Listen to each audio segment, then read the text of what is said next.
On this episode of the AVB podcast, we are here in the lovely downtown Windsor, Ontario, meeting with Adrian Ellis, composer. How's it going, man? Good, man. Thanks for having me. Thanks for inviting us to your hotel to sit and talk while we're here. The reason you're in town this time is for an event that you're doing with Gavin Michael Booth, right? That's right, yeah. Working on a film there. We will get to all of those details as we go on, but I want to start with you the same way we start with everybody on the show. I want to know about the house you grew up in, where were you born, what were mom and dad like, brothers and sisters, all that kind of stuff.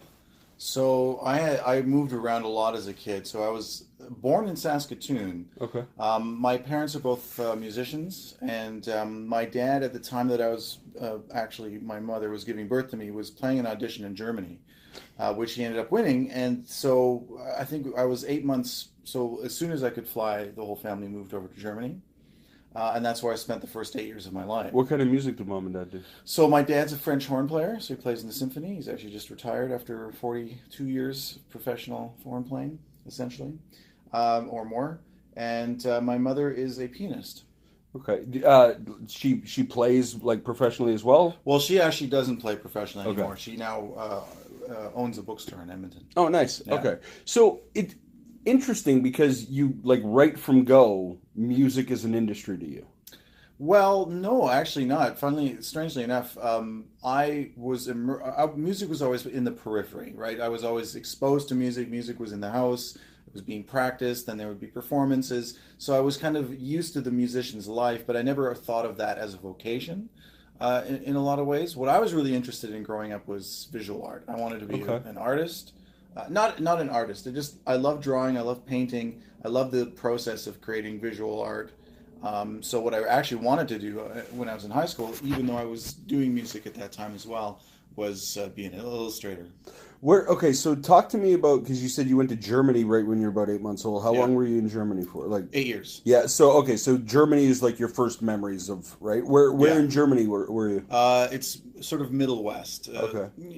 I'd say it's right near Dusseldorf, essentially. Okay, I asked because it just strange coincidence. Somebody we just interviewed recently actually grew up like just outside of the Black Forest. Oh, So wow, like yeah. in this small like 400 Very, person like religious communities, parents were like ministers and stuff. So I'm guessing you have slightly different stories than that. Yeah, Right? no religious connections there at all. No, we lived in it's a pretty industrial area. It's called the Ruhrgebiet. Okay. Yeah, a lot of industry. We lived in an apartment for actually all the time that we were there. Yeah, it's very post-war kind of. Did you have a sense of being different though? Myself as a non-German? Yeah. No. No? No. I mean, I think I spoke English, sort of English and German bilingually almost right from the get-go, because my parents often relied on me to sort of communicate on their behalf when we were first there. But no, I never got the sense that I never felt like an outsider. That's interesting. It's sort of like it's the inverse of like every immigrant family that I know, like of immigrants that came to Canada, right? Sure. So like all the kids that I grew up who had parents that were from like, Italy or whatever, it was the same story. They did all the translating for them and that kind of thing. So talk to me about that experience a little bit. Well, I mean, yeah, because I wasn't a visible minority. I mean, it never was an issue, and my German was perfect. No one could tell that I wasn't a German for all intents and purposes. I just kind of mean because like as a kid walking around being your parents' translator, like the roles kind of get reversed a little bit. Yeah. Right? I mean, it's weird. I think growing up, I was around adults so much because there were people, like musicians would have parties all the time. I wasn't really put to bed and sort of excluded from the adults' time. So I learned to converse with adults and hang around with adults a lot. So that felt very normal to me to sort of be in that role. And I think I just had fun with it, when my parents weren't able to say things, I don't think I lorded it over them, but I certainly had fun with it when they were screwing things up. Like what? Like talk to me about some of that. Oh man, there's some great. So probably the two best stories there are with my dad trying to interact with one of our new landlords, and she had birds in her apartment. She had like parakeets and parrots and all these different birds. And I mean, why you would say that, such an obvious question, but it's kind of small talk and probably the best my dad could come up with. And he wanted to say, "Oh, I see you like birds." Mm-hmm. Now, there's a pronunciation difference between the word Vögel and Vögeln, one of which means birds and one of which means to fuck. So he basically turned to this poor woman who was our new landlord and said, "So I see you like to fuck." And then my mom made a bunch of contractors crack up one day when she remarked that they were shitting the nails into the walls. And of course, Germans love anything to do with poop humor. You know? Right. They don't. It's weird. Like no one really uses the F word in German. Like it's just not a thing you do. It's not a swear because that's not taboo. Right. So it doesn't really exist. But anything to do with poop is just like the best. Oh, that's hilarious. And you sort of get indoctrinated to that pretty early on, right? Oh, for sure. Yeah. Do you notice, like, do you think of yourself, because how long have you been back in Canada or whatever? Well, when I was 8, my parents separated and we moved back. So then we were in Edmonton for a long time and I ended up moving around Canada quite a bit. So, and then I went back for a year when I was 17. How was there a cultural transition for you when you came back? Yeah, I mean, when I got back, I was going into grade 3, and it was definitely a big shock. I mean, I was like all my friends and everything that I knew from Germany was it. We were just cut off, and all of a sudden I was sort of just shuttled into a new environment. And I don't really know if it was so much culture shock, but just like the shock of everything being different. Right. Yeah. Well, yeah, because you basically get uprooted from your home and everything changes, right? Yeah. But like, was there? I guess it would be really tough to sort of separate what was different because you had grown up somewhere else versus what was different just because you were a kid that was new, right?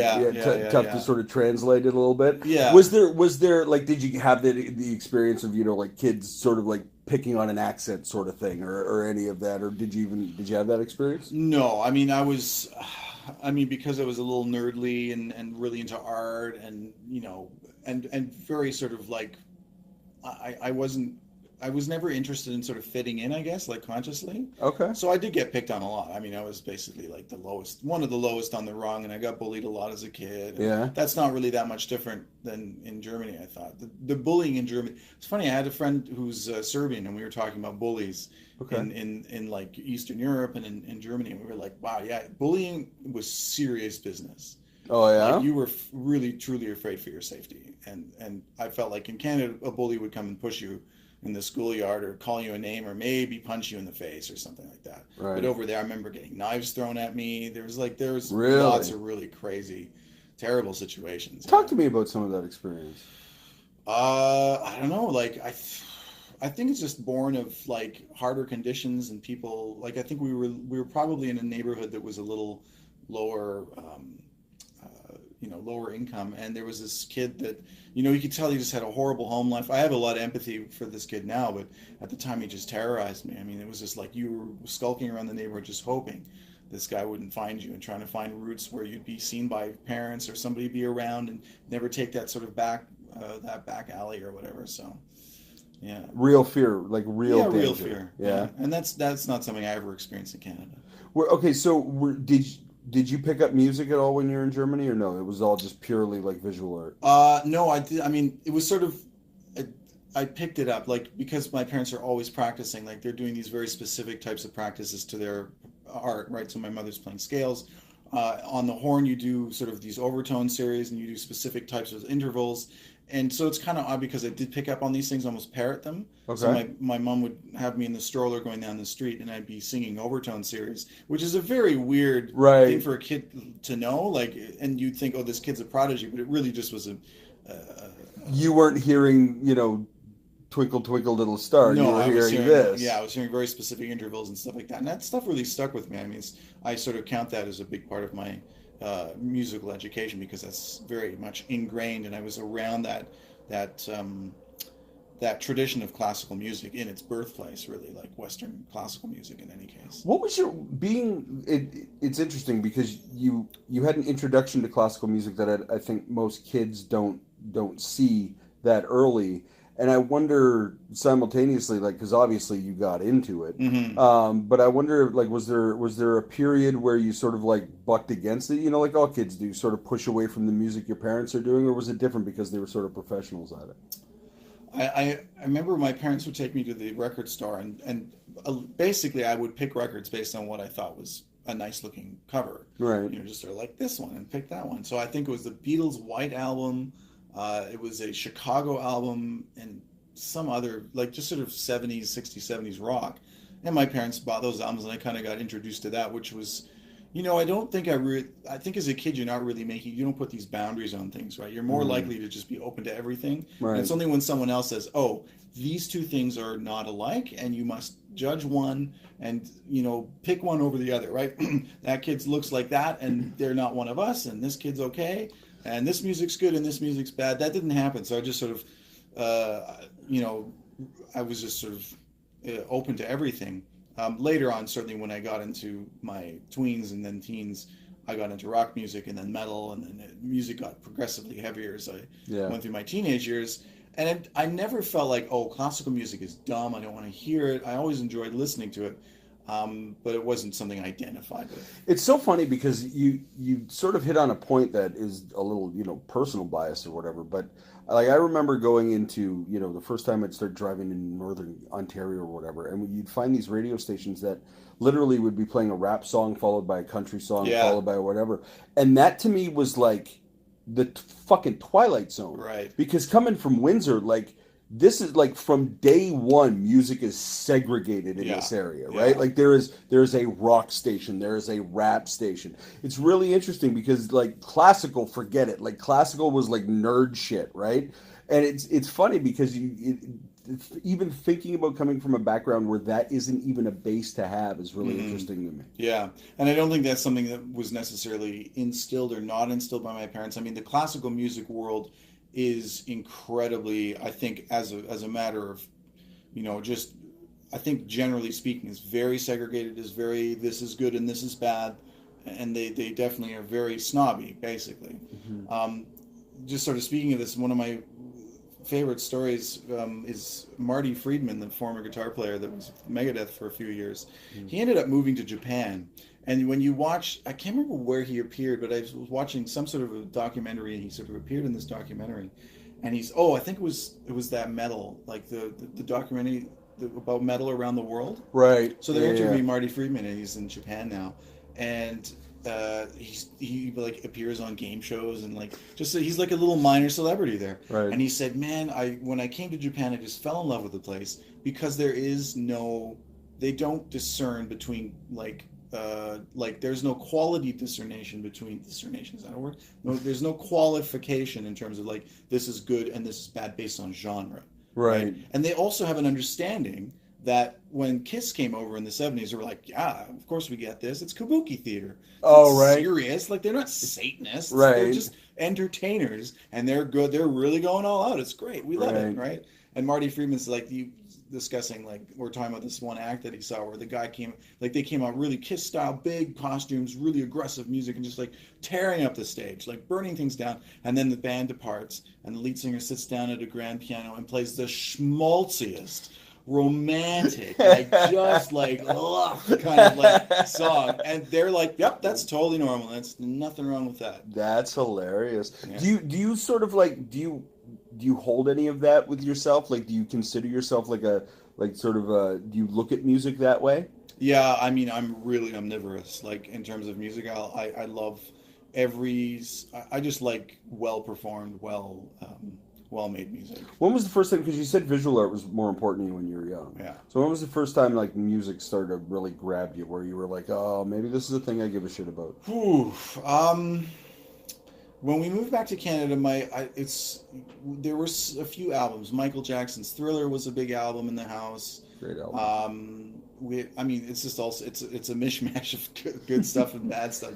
There's some Sade and some Bee Gees, which I was like, And for some reason, there was the Roxette album that came out in the early 90s. Great album. Yeah. Right? And so I got that one. I just remember, like, that was my first memory of, like, playing the hit and just the sound of the guitars on that album and just getting a ruler and wanting to, like, feel, like, just have that power of what that sounded like and to be going, oh, I'd love to make this sound. And at the time I had I was in the Big Brothers, Big Sisters organization. I had a big brother who actually was living in our basement sublet at the time, and he had an acoustic guitar. Where were you at this point? This is in Edmonton. Okay, all right. So, and I just remember going down, just wanting to take the guitar and just hold it and have this thing all the time. I didn't know how to play. Just put it on my lap and like stop the frets at different places and just played it on my lap. And I was just like, that was hooked from that moment. I was like, this is what I want to do. Yeah. Did you associate it with like what your parents did? No. No? Not at all. Not at all. No. So it was just this new sort of thing. Yeah, it was just like I just found something that I really like. It just resonated with me for some reason. How long did it take you before you were like till you had your own, till you started playing, that kind of thing? Well, that first moment on the guitar playing, that was like, I want one of these things and I want to learn how to play it. So I started taking lessons, and it really was, it was a lot of frustration in the beginning because I didn't want to play an acoustic guitar. Okay. I wanted that electric guitar sound. Really? It was such a long, I didn't understand anything about what made the electric guitar sound like it did. So it was just like one progression to the next and just one disappointment after another. The acoustic wasn't the, remember, like I wanted it to sound like that sound I wanted. So I took like tracing paper and round it through the strings because it would make that buzzy kind of like aggressive sound. Yeah. It's like sort of, not quite. Then I got an electric guitar and an amp, but it didn't have distortion. So I'm like, no, this isn't it either. And then finally I got a little tiny microscopic PV amp, right? And that had distortion, but it didn't sound like the albums did, right? So it's just like this constant progression towards understanding, getting a bigger, fuller picture of like what it really is to like be fully committed to like this act, not of just being a musician, because I really consider myself more of a producer, composer, creator of music than a pure performer. Like I've never really been interested in like, I am a performer of this instrument and I am my focus to be the most excellent. Like it was for a while, but what I really realized I loved was creating the sound that was in my head and getting that on tape or getting it into the computer. It's interesting because you sort of touch on I don't know, maybe because I was about to sort of, because you had mentioned metal before. Yeah.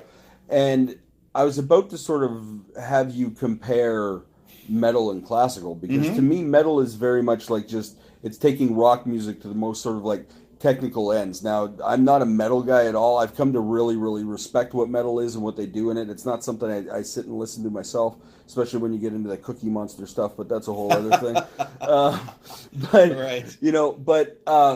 But that being said, like the most phenomenal guitar players I've seen, or that's the stuff that they're playing. You know what I mean? It's really complex, but like, I almost wonder, because I think you might have answered what I was going to ask, in that you weren't interested in the performance side of it, right? Well, let's put it this way. I was interested in performing. I like being on stage. I've done acting, and I loved being on stage from an early age as well.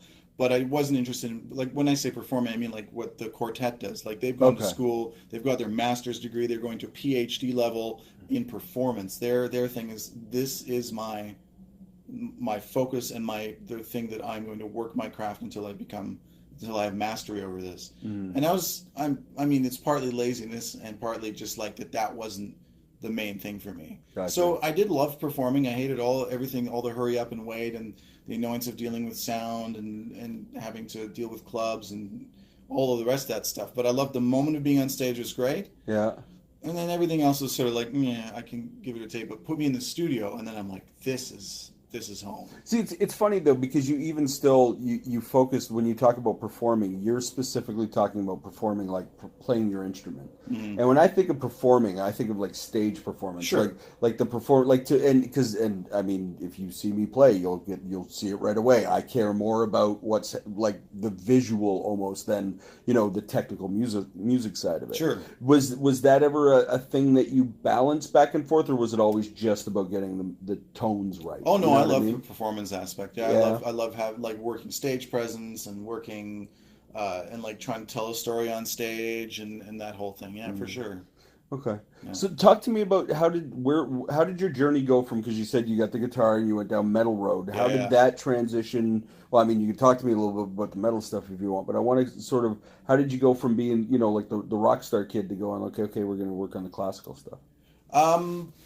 Well, classical, I don't really consider myself Oh, I like shouldn't say classical classical, music. but No, I mean it's an interesting yeah, point, right? Because classical music is a period of music, and right. it's sort of a blanket term used to describe, I think, orchestral music, Yeah. and it can take so many different forms. So it's like what I do sometimes has an orchestra, sometimes it has no orchestra, sometimes it uses a few members of the orchestra, and sometimes it's purely. Yeah, it's funny It could be a number of different things. because of the event that we've got coming up. I've sort of picture you as like a conductor more, but you do like just a lot of like pure composition work too, right? Composition, production, Yeah. sound design, experimentation in that way. I do perform a lot of stuff on my own scores, but really what I am is, I mean, I consider myself uh, a filmmaker whose primary craft is music. That's the way I look at myself.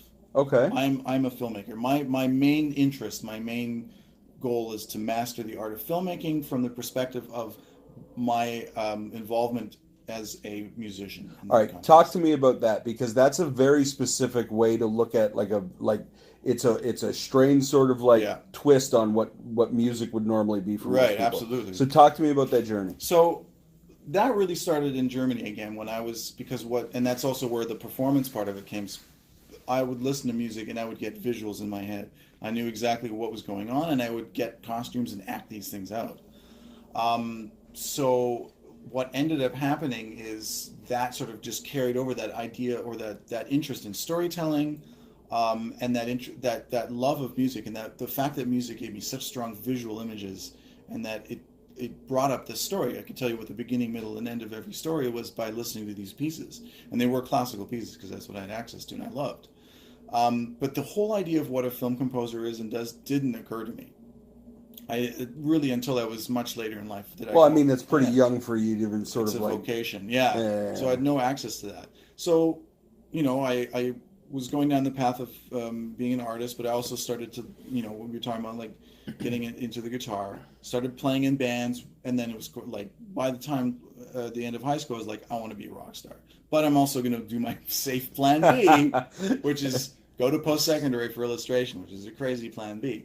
Anyway, so I ended up going to college. I met another guy during that time, and we ended up forming this band that we were in for about 6 years and ended up in Vancouver. What was the band called? Uh, Unheard. It was a self-fulfilling prophecy. So, and then we ended up in Toronto, and that was sort of when the band disbanded. And at that point, I was really like, wow, that was sort of my. I was sort of disenchanted, I guess, more than anything with the whole idea of what it meant to be in a band and all this, like, the crap outweighed the fun by a large degree for me at that point. I was just like, you know what, I'm not interested in this money. And it was so like, there's also a part of me that's like really doesn't like being in a situation where you're like promoting yourself purely, right? Like you're Right. just going, check out me and my band, and we're called blah, and come to our show. I'm just like, oh God, no. So I was working a dead end job, and I just sort of was searching around and looking like what could I do next. I tried graphic design. I got a business going for graphic design. I hated every second of it. Right. And realized, wow, this whole thing that I was kind of banking on being my career is not a viable thing because I do not like doing it. I don't like the client work. Didn't like any of it. So, long story long, I ended up finding a book called The Real World by Jeff Rona, and that described the process of being a film composer. And it occurred to me, okay, here's a place where I can be a storyteller, where I can engage my love of visual media and visuals, and where I can practice music and produce music on my own and use all this wonderful technology to create these soundscapes that help tell a story. I mean, that's all well and fucking good, but like, okay, now I'm gonna go be a film composer out of nowhere. Yeah. So what's step one? Step one is I called every single person I knew that worked in any way was adjacent to the film industry. And yeah, you're exactly right, because it was really tough going all of a sudden just doing like an 180 and going, I'm now in this industry. And I knew zero people. I knew nobody. So it was a real long slog, but I threw myself into it with 100%. What does that mean? What is? You threw yourself into it. Well, I mean, I got on the phone and I called everyone. I went down to all the colleges and all the universities that had film programs and put up posters and said, I'll work on your film for free. And I did shorts and shorts and shorts and shorts and shorts. And finally, I ended up doing a free feature. And then I did another 10 shorts. And then I did some PSAs and some corporate videos and just slowly build my network and try to get out there. I joined the Screen Composers Guild of Canada. I did the mentorship program. Every day, I was like up till 3 a.m. every day doing music and trying to make it work outside of my working hours and trying to learn everything that I didn't know about this craft. It's interesting because we talk to a lot of artists in a bunch of different genres and realms or whatever, however you want to put it.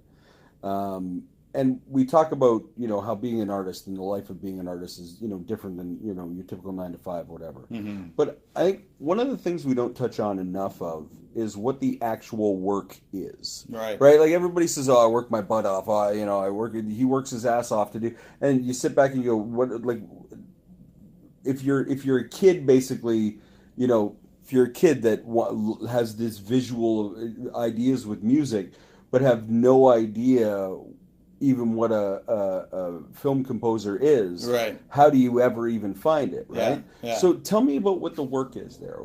You're getting on the phone is one thing, and calling the people up. But what does your day-to-day look like? Did you build a routine out of it? Did you set goals? Like, was it a thing that you wrote down, or was it just? So talk about that. So you want to know like what it was like back then, or what it's like now? Either or. Walk me through it, maybe. Like, tell me, maybe give me some of the things that you figured out early on that were nice starters, but then later on you figured out there's other ways to do it. You know what I mean?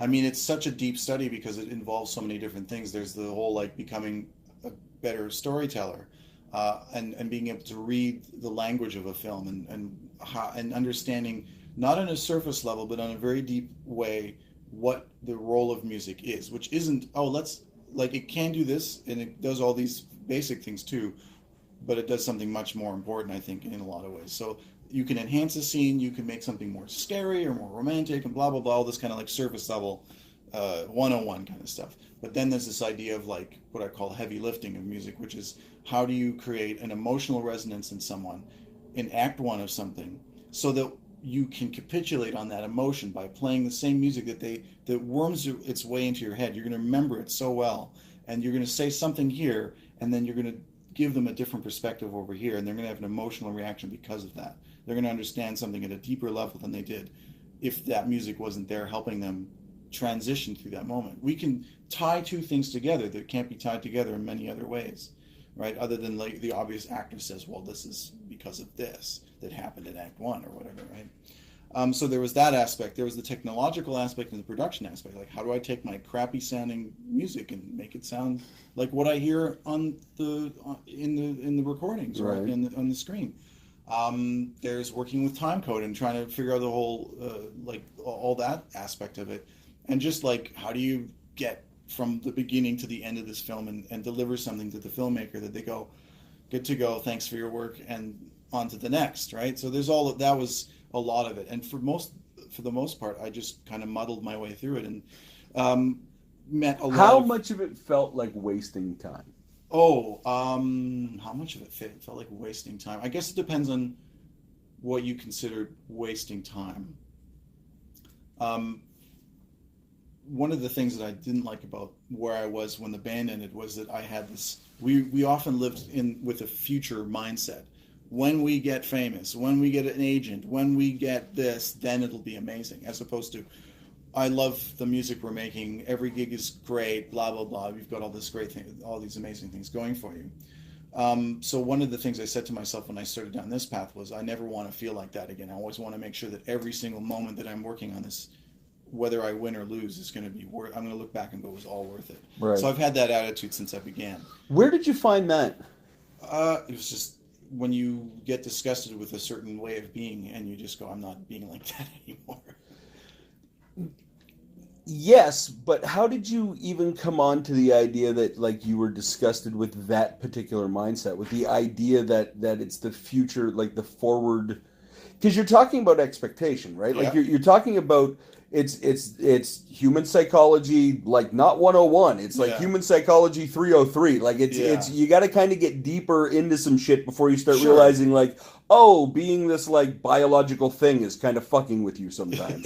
And that biological thing, the first thing that we do is we live in expectation the whole time. Like, you know what I Absolutely. mean? Yeah. So was it like, were you just tired? Did somebody talk like, usually the people that I talk to that have that kind of perspective are usually talking about some sort of mindfulness or meditation or what usually comes with that. But it's interesting Yeah. that you sort of seem to have stumbled onto it without any of that. I think the real genesis or the reason why I was going down that path at that point already, which is something I've continued on and gone deeper and deeper. I'm very interested in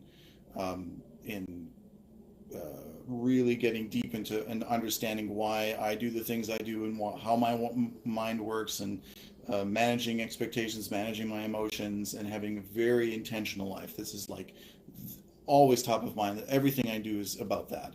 And I think why I started down that path was two reasons. The first one was in college. I had a relationship with a woman that I was madly in love with, and she was bipolar, schizophrenic, and in therapy.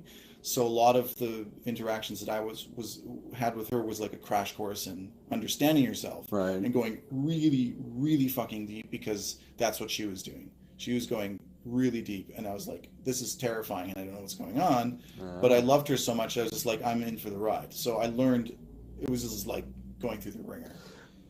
Without getting into specifics, because we don't want to, talk about somebody who's not here to talk about Sure. themselves. But being in a relationship with somebody that's having those sorts of difficulties, Mm-hmm. do you have a perspective on that? Like it's a difficult position, right? It's one of the hardest things I've ever done, for sure.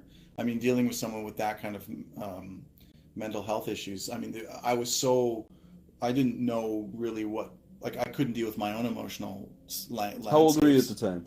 19, Oh, 20. fuck. Okay. So, Yeah. and here's someone that I was madly in love with and wanted to help, but I couldn't help myself. Like, this is like a drowning person, or watching a drowning person knowing you've never been in a pool before. Mm-hmm. That was the situation there. So yeah, it's I mean, mental health it's huge. It's a really big It's a major issue. it's a major issue.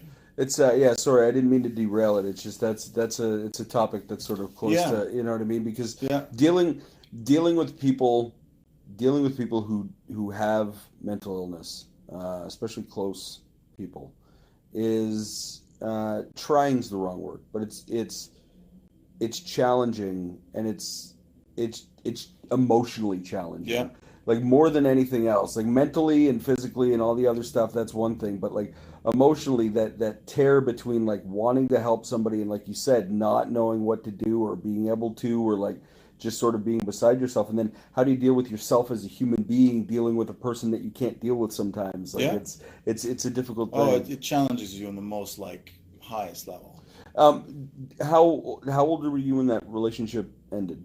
It was only about a year long. Okay, even less than a year. so you kind of went through that all young, right? All young. How long? I'm guessing even probably right to this day, but how long did those lessons sort of trail off with you? Oh, it's like into my DNA, I think, Yeah. at this point. Yeah. Does it affect other relationships that you have? Yeah, absolutely. Yeah. Yeah. Is that something that you're like, that you're aware of, or Yeah. do you find it sneaking in from time No, to I mean,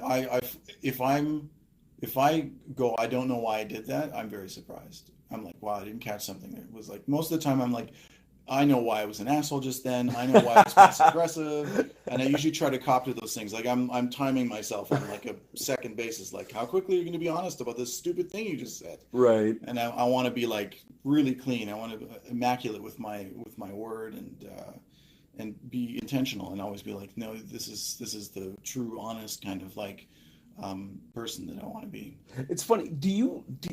Because you're clearly an introspective person, was that ever problematic for you? Like, did you ever get so introspective that you sort of like didn't like how introspective you were? You know what I mean? Well, I mean, with the with my girlfriend at the time, it did get to the point where I started to lose sight of who I was, because she needed a partner in the path that she was taking, which was kind of letting go and not dealing with therapy anymore and going down the path of kind of self-destruction. Okay. And because she was like the master and I was the student, I just sort of followed down that and ended up kind of going to the edge of a precipice and going, I don't understand what's on the other side of this. I'm really like lost. And I didn't, like, if you'd asked me at that time, like, what do you like? What do you want to do? Like, who are you? And I'd be like, I don't know. I'm like, I'm totally lost. That's interesting. So, but beyond that, I've never, no, I love this mode of being, and I'm very open and honest with anyone who wants to talk about whatever. And, you know, because I found that kind of being honest and vulnerable is actually a strength, and it's only provided amazing things for me in my life. It's interesting because, like, you seem to have been, like, adjacent to all that. You talk about the romantic ideas of a musician, right? Mm-hmm. So, and, you know, drugs and but all of that stuff. But the reality of it is usually mental illness and drugs, and, you know, a lot of that stuff, and a lot of craziness, and a lot of sort of like lack of structure. And you seem to have sort of had a path where you were like next to that, but always kind of with like a guiding sort of rope along to kind of keep you off of that edge. Yeah. Do you have any perspective on that? Well, I don't believe that artists need to suffer. I don't believe it. I mean, but there's I guess I should check that before I say it really that way, because I mean, why I love doing what I do is because I always had a tough time. How do I say this? This is working as a collaborator with somebody else's vision is very appealing to me, because I'm a problem solver. I like figuring out, well, this is an interesting puzzle. How do we solve this with music? How do we tell this story? What's the hidden sort of like mechanics behind this, or what can we achieve by adding these layers together? I'm not really great by myself coming up with some sort of idea for an art project. It's just not in me to sort of self-generate, because if I come up with an idea and I think about it, I'm like, yeah, that would be cool. Well, it's done in my head, so I don't need to produce it. So really for me, it's about process.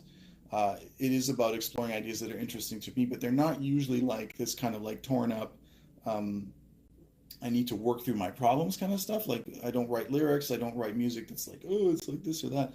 I like my music, I like when if I think about the music that really describes me best, if I'm like giving you a piece and going, this is me, it's more about like a sort of transcendent, mystical, like kind of dark but not scary, hopeful kind of sound. So it's not happy, but it's not dark and ugly. But it's like, it's a searching kind of thing. It's the person that's looking for some answer to something and is very hopeful that they're going to find it. That's the kind of feeling that I have. Does the psychology of the idea that, like, there's a magic to film composing, because it's very much the Wizard of Oz. Yep. Right? Because it's the most hidden thing while simultaneously being the most prominent thing. It's the thing that's driving you through a film, usually more than the story in certain circumstances. But as an audience member, you're almost completely unaware of it. Yes. Is there any piece of that that's, I don't know, appealing, or like is that part of your thought? Huge. Yeah. Oh, that's probably one of the most exciting things. There's a part of it that really appeals to me, which is the analytical side. If I look at a film, I'm analyzing the literary or the literature of like what the story structure is and how these things work together and what the sort of mechanics of it are. Then as the very important part of it, which is the psychological aspect, like how are you analyzing these characters? Why do they do what they do? What is their motivation? And then from that, I'm drawing what should the motivation of the music be? How is that helping tell that story? What's that layer beneath that layer? And how do you not overstate something that's already on the screen well enough? And how do you not, you sort of finding that magic moment?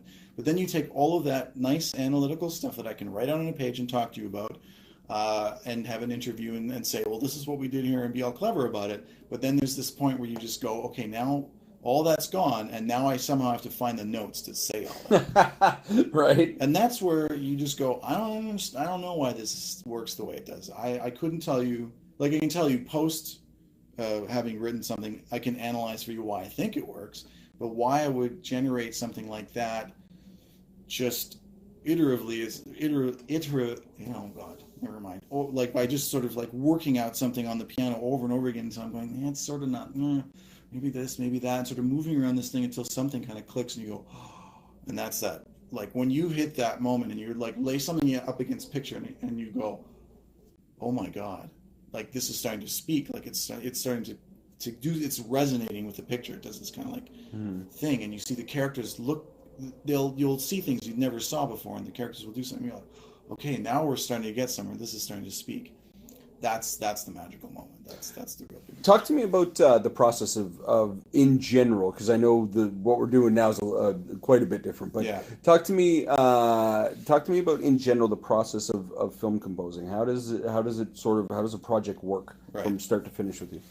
Typically, a filmmaker will come to me and describe a project that they're working on, and they'll sort of give me a log line or a little bit about what's about it. They'll say, you want to read the script, or if we know each other better, we'll be sitting around having a few beers and they'll be telling us about this amazing story that they've got.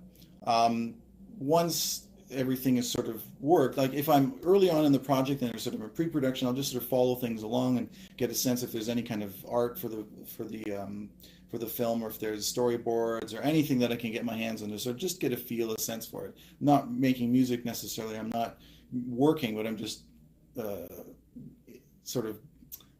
getting into that headspace and getting into the story. On the more technical side, once they've got something shot and an assembly or a rough cut, or probably more closer to a fine cut, we'll sit down and do what's called a spotting session. And that at that point, I'm usually well aware of the film. I've watched it a few times, and we're talking about big picture stuff. What's the tone? What are we trying to say with the music? What's the goal? Like, why are we even putting music to this thing? Like, what are we trying to achieve that isn't already in the picture? Then where does music go? Here's in, here's out. Why? What am I doing? Like, what's the motivation? How are you moving through these scenes? Talk about instrumentation. Talk about color, texture, all that kind of stuff. And then you usually have like references, like I think maybe a little bit like this, maybe a little bit like that, and we talk about all those things.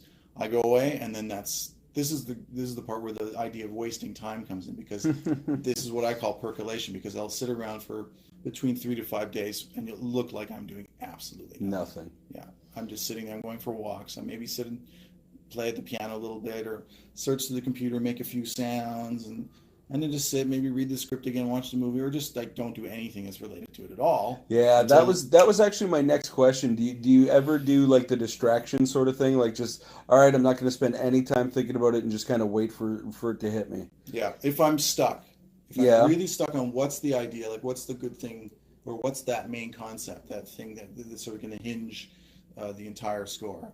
One of the things that I found is worked almost without fail is either going for a walk or going to a coffee shop where there's music, or going anywhere where there's music.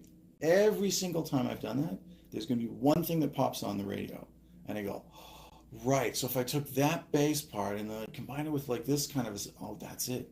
Okay, good to go, right? It'll always happen. There's always something, and I think that's how maybe like the answer to that mysterious, magical part is your brain is picking things and just making connections. It's just like, this plus that plus this plus that. And that's what originality is. Or that's what makes things seem original. Is you're just taking two things that already exist, going, this has never been put together like that before. Right. Yeah. It's the sort of irony of creativity. I've been talking about this with a couple of people lately, and it's, growing up as a kid, and even a little bit now, I don't tend to watch or sort of intake any media. Like I'll throw on YouTube or whatever, but I don't watch Netflix. I don't listen to much music unless it's sent to me and I'm listening to it specifically for a band or whatever. Because like my headspace was always kind of like, if you're taking from other people, you're stealing, and that's not what creativity is. Right. That's kind of like where my head was, like from very, very early on. And it took me a long time to really, really learn that no, it's the exact opposite of that. It's stealing as much as you can and making new stuff out of it. Yeah. And just was that something you were aware of early on? Oh, I was like you. I thought that any kind of like reference or stealth was absolutely like just sacrilege, and the arrogance of that is to think that you're not already doing it anyways. Like, right. Everything is influenced by something else. Yeah. But I think to be conscious about how you're doing those things and to make sure, like it still kills me when people say, "Oh, this sounds kind of like that." I'm like, oh, like I want it to be I wanted to say, well, it really sounds like you. That's the ultimate Yeah. compliment, I think. So I feel like if I've strayed from that path, and I start to sound like things that come before. And it's you're always checking yourself, because you do get shiny object syndrome, where you hear some score and you go, oh my God, that sound and what they're doing is so cool. Mm-hmm. How do I make this? Okay, I'm going to just look, and you woodshed for 2 weeks and you go, great, they sound just like this guy now. Fuck. Well, that was kind of a waste of time. You learn a lot through that, Oh, though, you right? learn so much. Some of the best work I've ever done was like doing pure takedowns, where you're like, okay, either like a great way to learn music is to do like takedowns. You listen to a piece of music and you write down, like you try to write it out, or you listen to a piece like a production and you go, I'm going to recreate this production. Okay. So you're taking like, I used to do this with my brother, who also studied music technology, and we would challenge each other, and we did things like. Off the second Portishead album, I took a track from there. I'm like, I'm going to recreate every element from this track and make it. And I did like, it took me like 2 weeks to do like 15 seconds. Really? But it was like, wow, I learned how to make all those sounds. And it's not like, oh, now I can be Portishead. It was like, I didn't know how they made this weird sound. It didn't sound like anything I knew. And I just sort of sat there and invented something until it finally sort of like, And the great thing about it is it might have nothing to do with how they made it. nothing to do with Right? it. And it was like in that one track, I can't remember which track it is. Humming, I think. And it's just like bum bum bum bum, dum, dum, dum, dum. And it had this really great, like very sort of sinewy like string lines that were really neat to figure out and to make sound like they were, recorded on the Capitol Hill or the Capitol building and sent through those old echo chambers. But they had this weird sound like almost like a submarine like ping, like boom. Okay. But it sounded really weird. I'm like, how would I make that sound? And I don't know how I came up with this, but I ended up taking the sound of me whistling and cutting off the initial attack of the whistle and just using the ooh, and then putting that through a bunch of reverb, and was like, oh, if I just pitch that down like a certain amount of like cents, that's it, right? It wasn't like dead on, but it was like that's damn So close, enough, yeah. And that kind of invention, that was more useful really than being able to say I made this track that sounds exactly like humming. I'm kind of circling around now, but it's related. Do you have an experience of sort of like training your ear, or was that just always sort of with you because of the stuff from when you being a kid and singing the tonal stuff with mom? Yeah, I think my ear is as good because of those experiences, for sure. Yeah. Because it was just like, but what I never learned to do, partly because my ear was so good. Like when I was studying classical guitar, I got pretty advanced in terms of like the level of training, but I just did not like looking at dots on a page. It just really bucked it. I didn't like it. I don't know why. I think it's just because it was confusing and everything else in music was easy for me. Right. And because this thing was hard, I was like, well, I'm not going to do it then. So I would, instead of reading, I would listen to the recordings of the guitar pieces, which were very complex, advanced pieces, and struggle through trying to learn them by ear. And then come to the lesson, and my teacher would say, okay, great. So let's take it from bar 54. I'm just warning about your fingering in this part. I'm like, okay, great. Bar 54. It's a G sharp. And he'd be like, what is going on? How did you learn this piece? And finally I had to say, I'm not actually reading the music. I'm learning it from the CD. And so for many years until I got into this profession, we did all our in the band, we did everything by ear. We never spoke about chords, never spoke about changes. Someone would just come up and we'd sort of like do it by ear. We'd sing what we wanted and figure it out, and it was great. And it was actually really complex stuff, but we wouldn't be able to describe to a trained musician why and how we did these things. So now I'm actually, over the last 12 years, I've been going back and doing that study because I've had enough experiences of falling flat on my face in different situations, and basically was embarrassed into not by people saying you need to do this, but myself just being like, like, oh, I fuck. am never Yeah. going to be in that position again. Like just a couple of real failures where I was like, oh, that was just too much. Like I can't move through this profession and not know these things. Which is probably bullshit to begin with. What's Well, bullshit? just the idea that you couldn't move through the profession without knowing the certain things. Like you probably could have found your way through it I even without. yeah, you know, I mean, ultimately, you're right because you can make if you know what I mean. But I don't know. I guess that's the part of it, the part of me that's just like, this is my vocation. Right. This is my craft, and I'm going to master this. Like when I watched the Quincy Jones documentary, what that man could do with music, it doesn't matter what, he could do it in every direction, and you could do it forwards and backwards, in his sleep, upside down, underwater, and you could do it all. And I'm like, That's what that's you what I want to want. be. I want to be that guy who's just like, there's nothing that scares me. There's no situation where I feel uncomfortable. I'm just going to blow it all away. How'd you meet Gavin? Gavin and I met through a mutual friend of ours. Oh man, many many years ago. Bonham, Will Conlon, and yeah, he basically put us together because I knew him through a project we worked on together. He was an actor and I was the composer on it, and he had a project that he was working on, a TV pilot. And I just loved the story so much. I loved what Will was writing that I just sort of wrote some music for him. And he knew Gavin because Gavin was working on another movie at the time, Four Shots. And he said, you should hear some of the stuff that Adrian's doing for me. And then it took us about 2 years before we ended up actually doing anything together. What was the first one? First one was To Hell with Love. Oh, nice. Yeah. And how many projects have you guys worked on? Oh yeah, we were counting this today. So I think we've done 5 shorts and 2. This will be our second feature together. Okay, so tell me about this project because this one's kind of unique. Yeah. So Last Call is a single take movie. There'll be no cuts. It's all done in a single take. Split screen, 2 actors in 2 locations.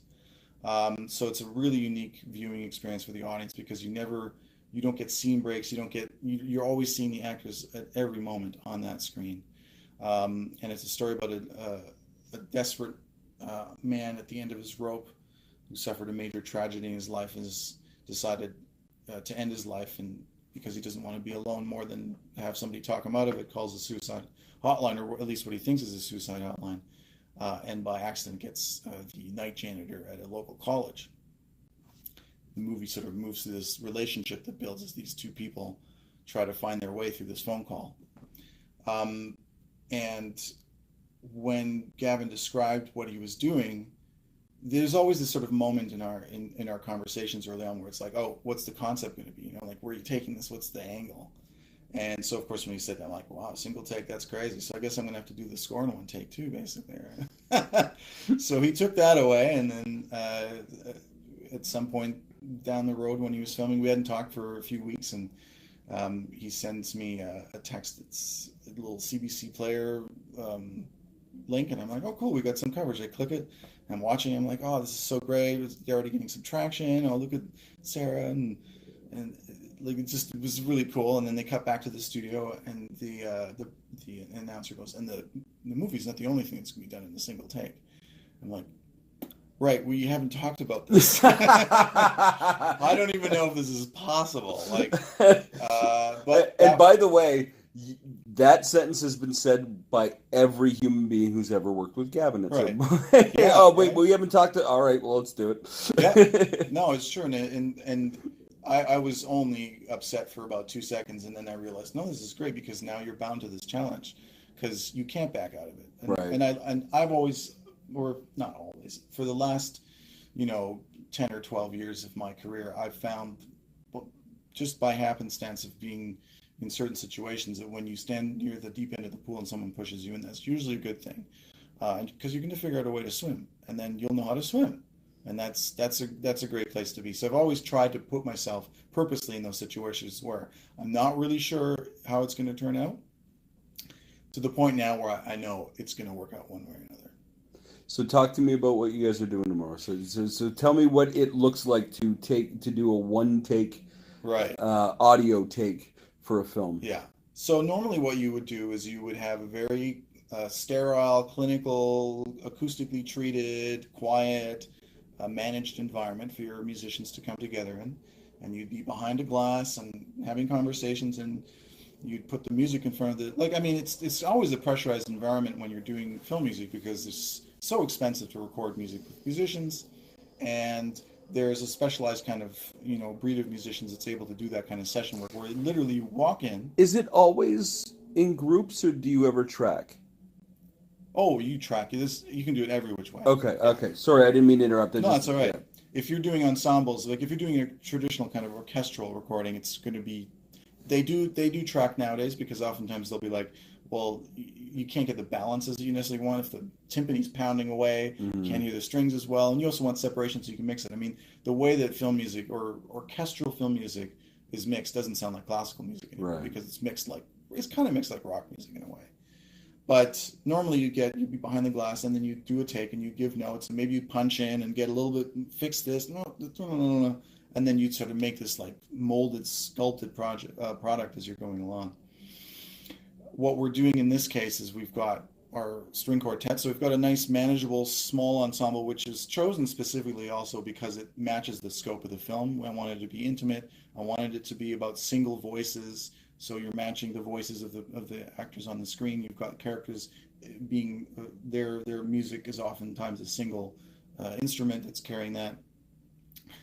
And what we do in this case is the players will sit down and see the music.